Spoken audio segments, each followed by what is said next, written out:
Good morning from WKYT News. I'm Bill Bryant. We hope you're having a nice weekend. Later, longtime Lexington developer Dudley Webb talks about the saga of Centerpoint and how he claims that things are now back on track after years of delays. Dudley Webb a little later, but first, what a lively political year in Kentucky and around the country. Special elections this week saw the Democrats add to their majority in the Kentucky State House. Republicans are determined to continue their fight to take over the last legislative chamber in the South that's still under Democratic control.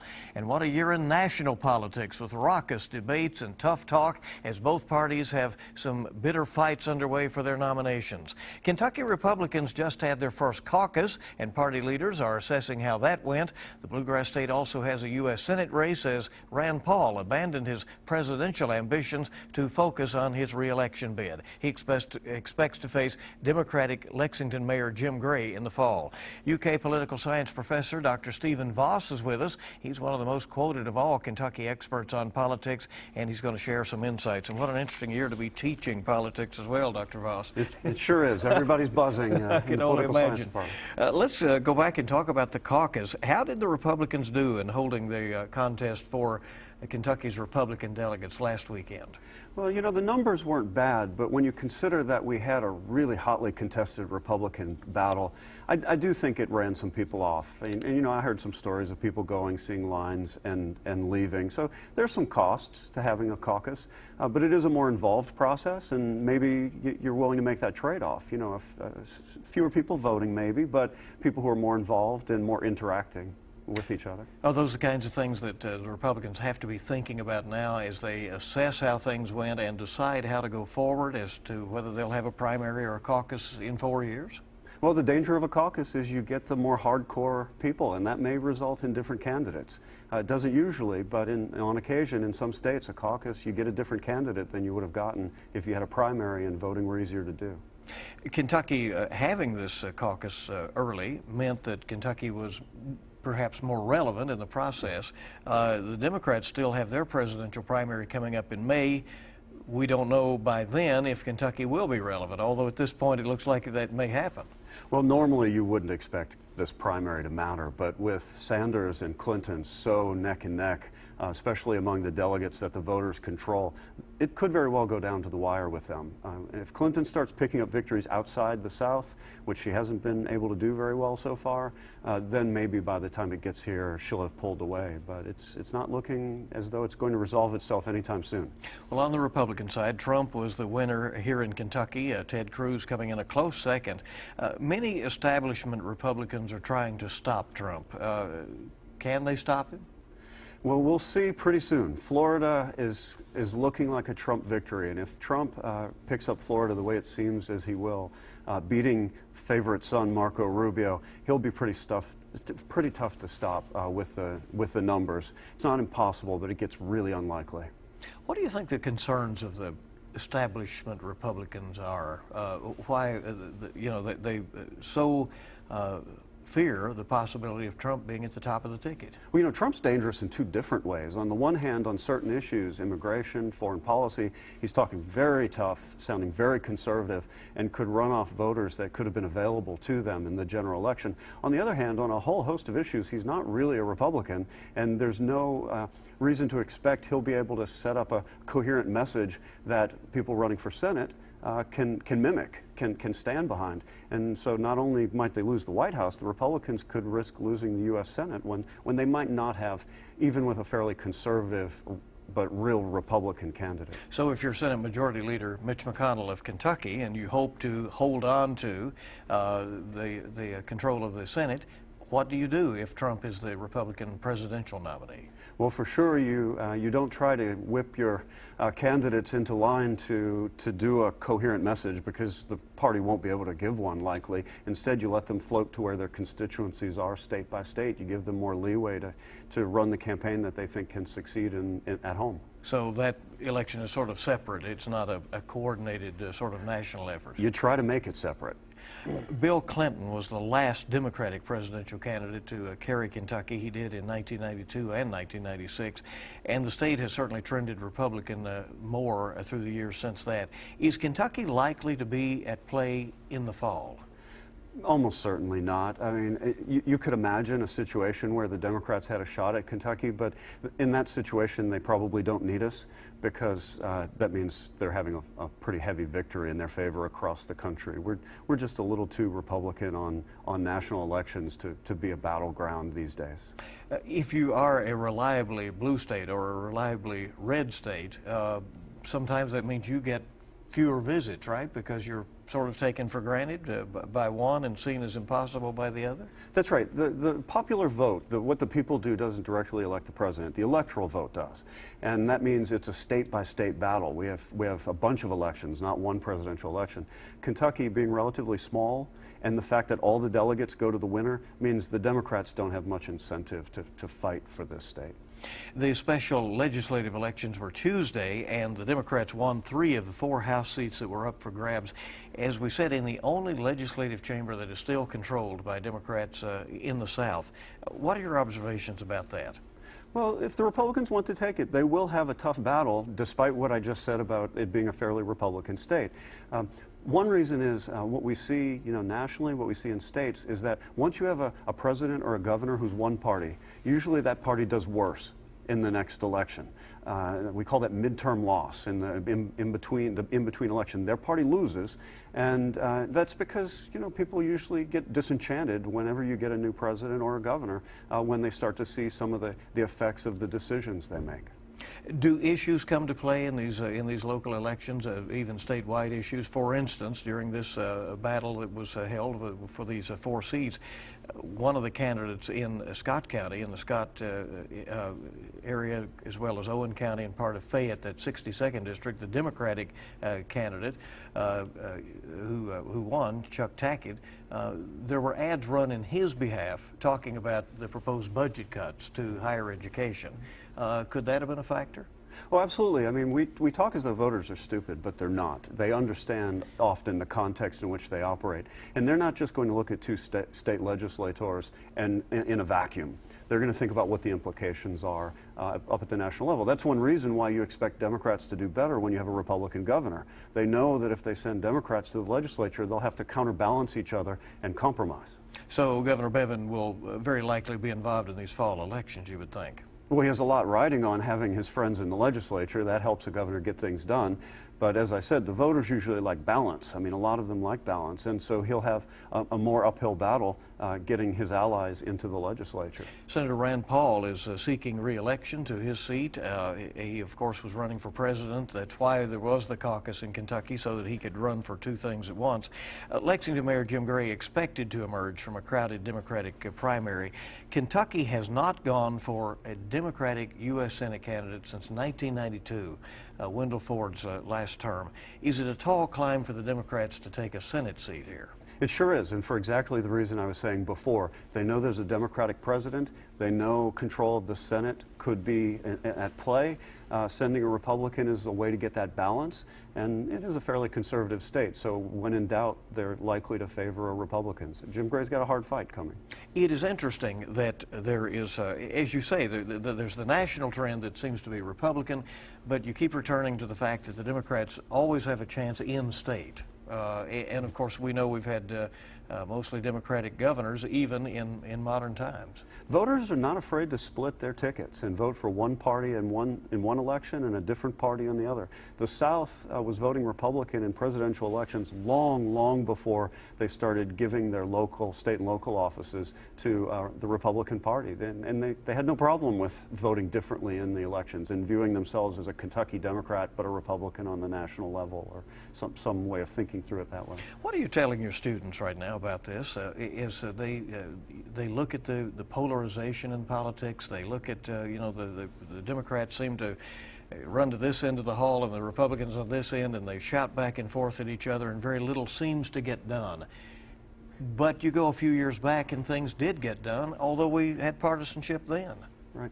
Well, we did have partisanship and we got good things done, but if you look at Congress, more polarized, ideologically than in the history of this country. If you look at voters, people who vote for Democrats and Republicans, their ideas and their attitudes of each other, more polarized than at any time when we've been able to measure how people are thinking.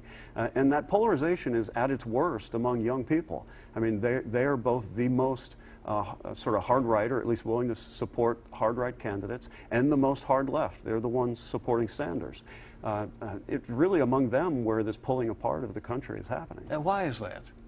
Part of it's because they lack context, they haven't been around long, and things that if you've been around a longer time and you've watched what worked and what didn't work, you think, I'm going to go for something a little more careful here. They're just coming of age and lack political experience. But I also think they're scared. They're very disenchanted. They have a sense the country is going in the wrong way. The future they're inheriting is a bad future, and they're just not sure which radical experiment they're willing to try in order to make things better. But they gravitate to an exciting brand, it might be fair to say. It sounds like you're saying, right? In whether it's left or right. That's right. Trump on the one hand, ready to wreck the system. Sanders on the other hand, ready to wreck the Democratic system. Kentucky is about to implement online registration. There's a push as well for early voting. 82% of Republicans did not show up at that caucus. Few people show up these days to vote, especially in these primaries. Does Kentucky need to make changes to increase turnout? Well, let's assume that more turnout's good, which isn't necessarily a safe assumption. Usually these reforms that try to make voting easier have disappointing results. They don't bring out the non-voters. They don't bring out the low socioeconomic status voters that people hope they will. What they do help, though, is the people who are occasional voters, the ones who show up but then don't show up, they're a little bit more likely to vote if you make it easier for them. But you really don't bring a lot of new people into the system the way the Sanders candidacy on the left and the Trump candidacy on the right is doing. I mean, that's what's getting people voting is that excitement. All right, Dr. Stephen Voss, an interesting year. Thank you for your context. We appreciate it very much. Thanks for having me. And we hope you'll stay with us here on WKYT's Kentucky Newsmakers. We'll hear from Dudley Webb about Centerpoint coming up next. Welcome back to Kentucky Newsmakers from WKYT. I'm Bill Bryant, and for years the Centerpoint project in downtown Lexington has been a source of controversy.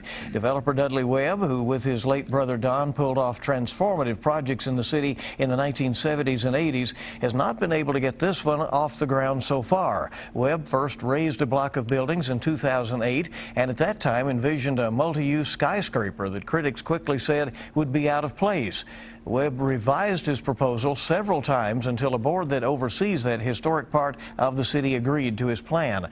But funding for the project proved to be elusive, criticism mounted, other developers were given a chance to do something with the block, and then the new group pulled out when the city would not agree to lease a city government center from them at the site. Now Dudley Webb is back in control. He says the project is getting underway, and Mr. Webb is good enough to join us this morning, and let's talk about it. Mr. Webb, thank you for coming in. Appreciate it. Thank you, Bill. What do you say to Lexington residents, first and foremost, who have been watching this for these years now, with the uncertainty that they've endured about their downtown?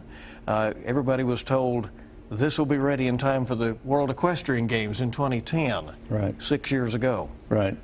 Well, let's go back and visit the start. I was approached by the then Mayor Newberry and the Convention Bureau about building a new hotel to service the new expanded convention facility we were building. We agreed to do that. We had built the Hilton Hotel. It was a Radisson. We built that back in the 80s. That was to accommodate the Final Four, if you remember. And it was kind of like the same circumstance. Everybody wanted this expanded convention facility, and they came to us to do it. They had not been able to entice somebody from out of town to do it. Downtown's a tough place to do business, whether you are from here or somewhere else. Oftentimes the easiest deals we've always done have been 50 miles away from home because you don't deal with politics and petty jealousies and those kind of things. But in this instance, we decided, well, we'll do one more, so we came back and got with the Rosenberg family, who owned the good portion of that block, and the decision was then made that we'd have to take those buildings down, unfortunately. We hired a consultant group from Atlanta, paid them something like $300,000 to come and do the studies. They went through all the buildings, and it was determined that they could not be done on an economically feasible basis. Rents would be too high if you tried to rehab the buildings. So we took them down. There was a hearing about that, and the first witness who came and testified was Foster Ackerman Jr., who was the then chair of the Bluegrass Trust, I think. So that was an indication of what we faced. Well, that didn't seem to make any difference in terms of people's memories. They think we took down these beautiful historic buildings. The truth was they were all decrepit and ready to cave in. And again, it was not intentional or willful neglect on our part of the Rosenberg families. They'd been sitting there for years and hadn't been maintained long before we owned them. So in any event, we were ready to go.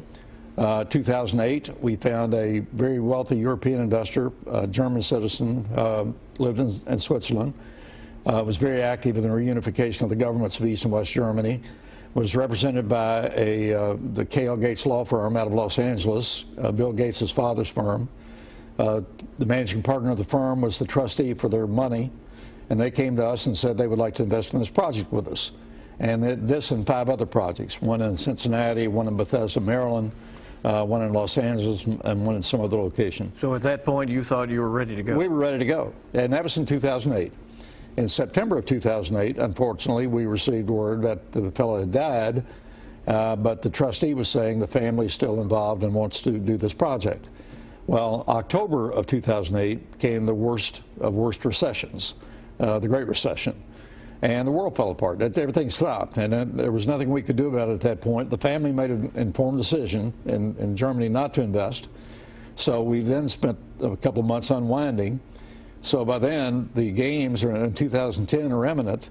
So we're trying to figure out what to do. So that's when we came back, and we saw it wasn't going to happen. So we backfilled that hole with topsoil, sowed grass, put up a horse farm fence, and we had to ride it out. There was no financing available for the project like that, whether it be in New York, Washington, or whatever. How many times did you reinvent the original project that you started with, which, as we said, was to be a sort of a gleaming skyscraper type building? We went through 5 architects and 14 design iterations trying to make people happy. Everybody had an opinion. The politicians had their opinion. The naysayers had their opinion. A lot of people just didn't want change, but we were committed at that point in time, and downtown needs a kind of a focal point, and Center Point was going to be that focal point. It will be a game changer. It involved mixed use, which is most important. We need more housing downtown. This is high-end housing. It had condos, apartments, 2 hotels, office building, parking garage. It was 700 cars of underground parking. Why underground? Very expensive, because the downtown master plan now calls for underground parking. But people said, why don't you build it above ground? It's much cheaper. Well, they don't know, and I understand that. Well, you have noted with frustration that it is private property, and you said a private development, but yet you also realize people see downtown as their special place, as the heart of the city. Don't people have a legitimate special pride and have some stake on the table in a project like this? Absolutely, and that's why I felt so bad about it. I literally have spent about 18 hours a day, I think, for the last 5 years trying to get this deal done, and it's not easy. It's the largest private undertaking ever done in Fayette County at one time. Fayette Mall was bigger, obviously, but done over time. This one's a $180 million deal right in the center of the downtown, and downtown's notorious. It has a reputation for rules changing, political tone, all the issues that come up in cities, and that's why I say the easiest deals you often do are away from home. You said in a communication last week that you have not received the same courtesy from the city that others have. Well, and I'm frustrated in that respect for 2 reasons. One, our family was the catalyst behind, for example, the reinvention of Victorian Square. $22 million in private money went in to save 17 historic buildings, the largest historic revitalization ever in the history of the state. We came back again 2 years ago and did it again. $17 million in new money goes into that building to save it. Never once a thank you, never once an accolade. And 21C is wonderful. I think it'll be a great addition for downtown. And was it worth the incentive package? Absolutely. But we didn't get a cup of coffee. We didn't get a dime in this way. This is all private money. There's no public money in this deal. And that's been difficult to make them understand. Now, ask me also if they have a right. Yes. No question. But you were seeking the city's backing. You did want those bonds, and apparently the city leaders did not have enough faith in where things stood in 2014 to back those bonds. Not exactly true, Bill. Okay. Unfortunately, what we had done, we signed for a TIF in 2008. That was a binding agreement with the state and the city, tri-party agreements, firm, binding. Then in 2014, we get the pieces put together, and we go and say, we're ready for our TIF. We need you to issue the bonds, not guarantee the bonds, not underwrite the bonds, not make the bonds. They don't have to do anything but issue them. They do it for schools, churches, 501c3s, all over. This is a public parking garage. But they were concerned that they were on the hook. No, they were never on the hook. And that's the problem with it. That was misinformation. That was intentionally disseminated by a third-party attorney that had no idea what he was talking about. Darby Turner is probably one of the most respected attorneys in this community. He went up and told the council, he told these people all that this was merely issuing the bonds. All you have to do is issue them. Then we'll sell them. We had them sold. So in 2014, this deal's ready to go. 4 months go by. We lose 2 anchor tenants in the office building, one for 5 floors, one for 4, because they couldn't wait any longer. Then we came back. We were fortunate we got the Kentucky League of Cities to issue the bonds. That happened in the fall, too late for the office building. But so it's all a matter of timing. When we lost that office building tenant, we had to start over. Then our hotel investor came back and said, well, I can't wait. Come see me when you get the garage built. Well, what happened was then the Collins family from New York came to us and said, we have an interest in doing this project with you. We think we can bring City Hall to the project. Fine, it'll replace the office building, that'll work. So we wait 10 months on them, and 2 weeks ago, they notified us that they could not come to terms with the city. What did you think of that proposal to have City Hall as a part of the project, and how did that come about? Well, this was somebody at the city initiated this conversation with them. I wasn't involved in it, so I can't speak to it. What I thought about it was somebody would have to be pretty high up. Somebody that would be high up, I think, had to initiate that conversation. And these people, they're worth $15 billion, have Kentucky ties, were ideal for this project. And they came back and said, we can't come to terms, we give up. This was 2 weeks ago. I immediately get a demand letter saying be off the block by March the 30th. It's still private property. We have $28 million in it. Tower crane's up down there. We said, stop, this is madness. So what we came back and did, we made other arrangements to build the garage, finance the garage, and the Kentucky League will issue the bonds in 6 months or a year once the construction risks are behind it. That's a large part of that risk, is that it'll be delivered on time, flat slab, then hotels go up, and then the office building goes up. Mr. Webb, where do things stand now? They stand right now with the fact that we have a financing commitment on the garage. We'll be starting in the next 10 days. Unfortunately, we're waiting on rebar, but so everybody stand down for a couple of weeks here, and we'll get this thing done.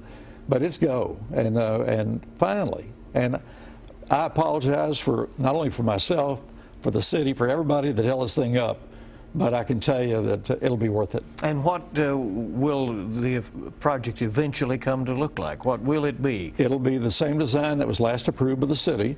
It'll be the parking garage underground, 2 towers for the hotel, and one's a Residence Inn, one's a Marriott Convention Hotel, an office building, and Jeff Ruby's.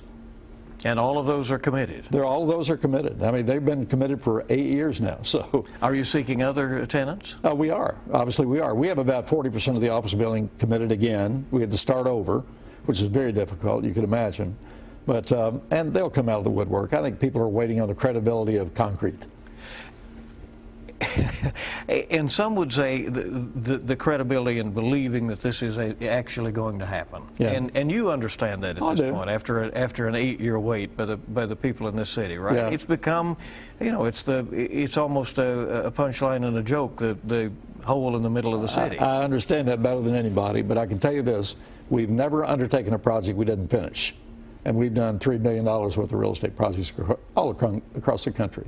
What is your time frame? Our time frame is 10 months for the garage, probably another year for the towers. And financing this time will be done how? Financing will be done the same way. The city has seen the financing plan. They approved it. They signed off on it at the time that we got the excavation permit. That was a requirement. That hasn't changed. This does not depend on some investor from far away? No, no, no, no, no. That was an interesting story in itself. People think that was conjured up. We vetted this process. We had 5 different developers with us in that plan, and they all did it. And Unfortunately, the guy passed away, but the trustee, it's one of the most prominent attorneys in the country, just said, hey, it's done at that point in time. All right, you have been bound by confidentiality agreements for some time now. About a year. Is there anything that, as we end our interview here, that you would like people to know? No, my frustration was that in 2014, when we had the pieces together, they pulled the rug and didn't issue the bonds. And those involved, particularly the people in the horseshoe, I think pretty well understand now that we weren't asking for anything but the issuance of the bonds. The Kentucky lead turned and stepped up and did it. The city said, go to Frankfurt. Larry Hayes, the Secretary of Economic Development Cabinet, said, no, the city's already agreed to that. Now go ahead and do it. He wrote a letter to the city. You all had that letter. Why they didn't do it, I'll never understand. It cost us millions. It cost us 2 tenants that were important to downtown. It's just amazing that happened. You're convinced you'll build a building? We're going. Dudley Webb, thanks for coming. We appreciate it. Okay. And we hope you'll stay with us on WKYT for more Kentucky Newsmakers.